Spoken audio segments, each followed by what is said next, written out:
AP EAMCET BiPC veterinary సైన్స్కి సంబంధించి seat allotment process. So seat allot అయిన వాళ్ళు నెక్స్ట్ ఏం చేయాలి, సీట్ రాని వాళ్ళు నెక్స్ట్ ఏం చేయాలి, ఎప్పుడు రిపోర్ట్ చేయాలి, ఎలా రిపోర్ట్ చేయాలి, ప్రాసెస్ ఏంటనే చెప్తాను.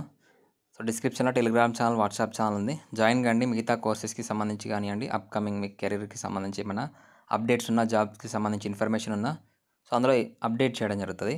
సో ఇక్కడ మనకి అఫీషియల్ వెబ్సైట్లో ఫామ్స్ అనే ఆప్షన్ ఉంది కదా, ఈ ఫామ్స్ అనే ఆప్షన్లో మీకు లాస్ట్కి డౌన్లోడ్ అలాట్మెంట్ ఆర్డర్ అని ఇక్కడ మీకు ఆప్షన్ అయితే వస్తుంది. సో ఆప్షన్ వచ్చిన తర్వాత దాని మీద క్లిక్ చేస్తే మీ యొక్క ఎంసెట్కి సంబంధించి హాల్ టికెట్ నెంబర్, అలాగే మీ date of birth, so hall ticket number, date of birth అడుగుతుంది. సో ఇలా ఇంటర్ఫేస్ అనేది వస్తుంది. డీటెయిల్స్ ఎంటర్ చేసి క్లిక్ చేయగానే మీకు సీట్ వస్తే సీట్ అలాట్మెంట్కి సంబంధించి అలాట్మెంట్ లెటర్ కనిపిస్తుంది. సో అలాట్మెంట్ లెటర్లో మెయిన్గా మీ నేమ్, మీ హాల్ టికెట్ నెంబర్, మీ జెండర్, అలాగే మీ ఫాదర్ నేమ్, మీ క్యాస్ట్ ఏంటి, రీజియన్ ఏంటి, ఇలా మీకు అన్ని డీటెయిల్స్ అనేవి కనిపిస్తాయి. అలాగే అందులో మీకు ఇక్కడ ప్రివిజనల్ అడ్మిషన్ ఆర్ సీట్ అలాట్మెంట్ ఇక్కడ ఉంది కదా, సో దాని కింద ఇన్ఫర్మేషన్ చూస్తే ఇక్కడ మీకు ఏ కాలేజ్లో సీట్ వచ్చింది అనేది చూపిస్తుంది. సో ఇక్కడ ఈ క్యాండిడేట్ ఇది ప్రీవియస్ ఇయర్కి సంబంధించి ఎన్టీఆర్ కాలేజ్ ఆఫ్ వెటరనరీ సైన్స్లో గన్నవరంలో సీట్ రావడం జరిగింది. అలాగే ఇక్కడ చూడండి కోర్స్ నేమ్ కూడా ఇక్కడ చూపిస్తుంది, ఏ కేటగిరీ కింద సీట్ రావడం జరిగిందని కూడా క్లియర్గా మెన్షన్ చేయడం జరిగింది. సో ఇలా మీకు సీట్ వస్తే ఇలా చూపిస్తుంది. అలాగే సీట్ వచ్చిన వాళ్ళు నెక్స్ట్ మనకి 26 నుంచి 28 వరకు మీరు కాలేజ్లో ఖచ్చితంగా రిపోర్ట్ చేయాలని క్లియర్గా మెన్షన్ చేశారు. సీట్ వచ్చిన వాళ్ళు రిపోర్ట్ చేయకపోతే మీకు వచ్చిన సీట్ అనేది ఆటోమేటిక్గా క్యాన్సిల్ అయిపోతుంది. ఆ సీట్ అనేది నెక్స్ట్ రౌండ్కి వేకెన్సీ ఏర్పడుతుంది. సో సీట్ వచ్చిన వాళ్ళు ఖచ్చితంగా కాలేజ్కి వెళ్ళి ఈ అలాట్మెంట్ ఆర్డర్ని 2 సెట్స్ జిరాక్స్ కాపీస్ తీసుకొని మీరు కాలేజ్లో ఒకటి కాలేజ్లో సబ్మిట్ చేయాలి, ఒకటి మీ దగ్గరనే ఉంచుకోవాలి. అలాగే సబ్మిట్ చేసే టైంలో మీ డాక్యుమెంట్స్ ఏవైతే ఒరిజినల్ డాక్యుమెంట్స్ ఉన్నాయో, ఫార్మల్ కోటా కానీ లేదా ఇతర డాక్యుమెంట్స్ ఉన్నాయో ఆ డాక్యుమెంట్స్ అన్నీ వాళ్ళు అక్కడ అడుగుతారు.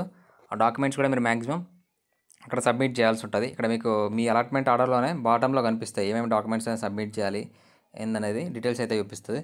సీట్ వచ్చి రిపోర్ట్ చేయని వాళ్ళు ఉంటే వాళ్ళకి ఖచ్చితంగా మీ సీట్ అనేది క్యాన్సిల్ అవుతుంది. రిపోర్ట్ చేయకపోతే నెక్స్ట్ రౌండ్కి ఎలిజిబుల్ అవుతారు, కానీ ఫస్ట్ రౌండ్లో ఉన్న సీట్ అనేది క్యాన్సిల్ అయిపోతుంది.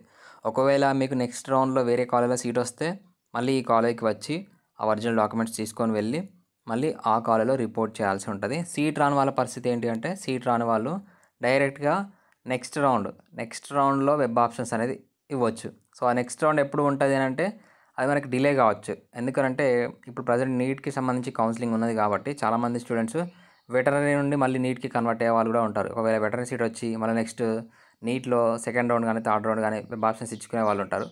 సో ఆ నీట్ కౌన్సిలింగ్ కంప్లీట్ అయిన తర్వాతే వెటరనరీ సైన్స్కి సంబంధించి సెకండ్ రౌండ్ కౌన్సిలింగ్ ఉండడానికి మ్యాక్సిమం ఛాన్సెస్ ఉన్నాయి.